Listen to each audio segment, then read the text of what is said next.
Good afternoon, East Brickton. I'm your host today, Nathan Phillips, and this is Brickton 5 Weekly.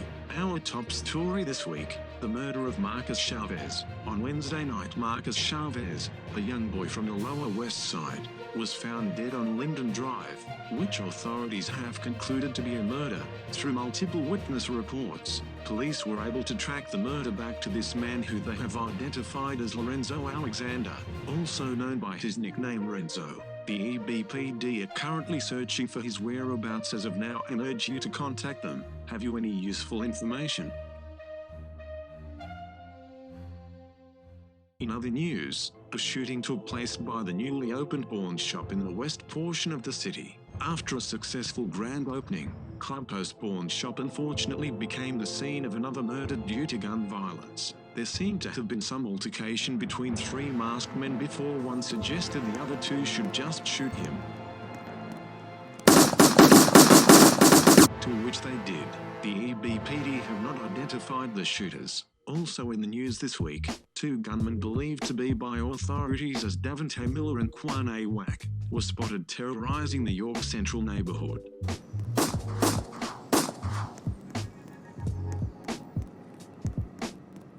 The shooters were seen gunning someone down shortly before another unidentified shooter returned fire.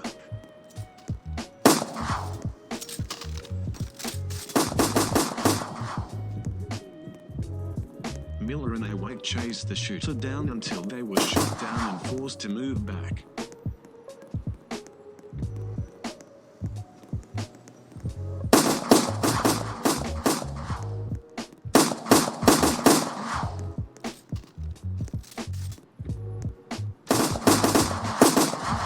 While Miller passed out on the snow from the blood loss, the unidentified shooter escaped.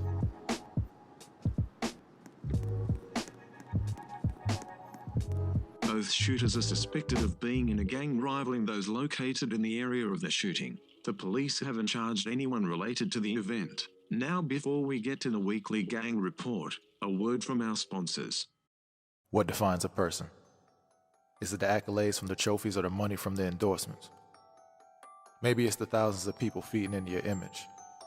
I think it's the resolve of an individual to get back up, to keep fighting, keep plugging away, keep jabbing, stay on your step, get outside, move, get on that stick, jab again, reset. And understand that failure is the key to individual success. But patience is the key to study your opponent. And know that the relationship between a trainer and a fighter, that's gold. But we gotta trust each other, do this thing together. And once we have that unity, boom, we made it.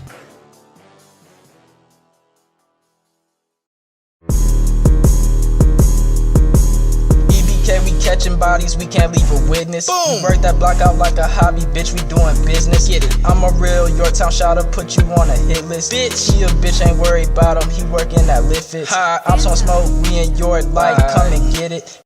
Welcome back to Brickton 5 Weekly. I'm Arthur Leonardo with this week's gang report.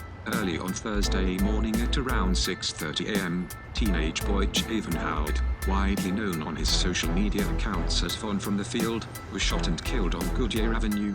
Footage from a nearby house shows Howard speaking to a woman before a black car drove up with the driver exiting with a submachine gun in his hand, before sending rapid shots into the boy.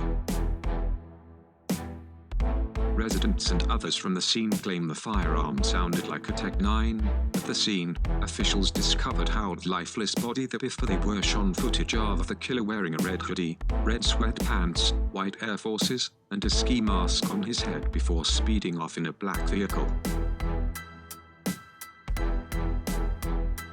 After extensive investigating and searching, detectives believe the murder to be linked to a gang from the previously mentioned Lower West Side, an area that has been associated with various Latino Americans. Up until recently, a group of Hispanic teenagers from the neighborhood have been reported terrorizing the civilians of East Brickton late at night covered in masks to avoid being caught. Javen Howard made the mistake of calling out these thugs on Facebook shortly before being killed. Locals have come about to refer to the gang as Barrio, but officials are unsure of their true identity. Just recently though, the EPD arrested a few of the gang's suspected members on charges of assault, possession of a weapon, and evasion. The rumored story is the group of men were using a baseball bat on someone before police came to take them in. These dangerous criminals have since been released and are back on our streets already. However, with the recent influx of police presence, one must believe that these hooligans will soon be put to rest. Until next time, stay safe, East Brickton.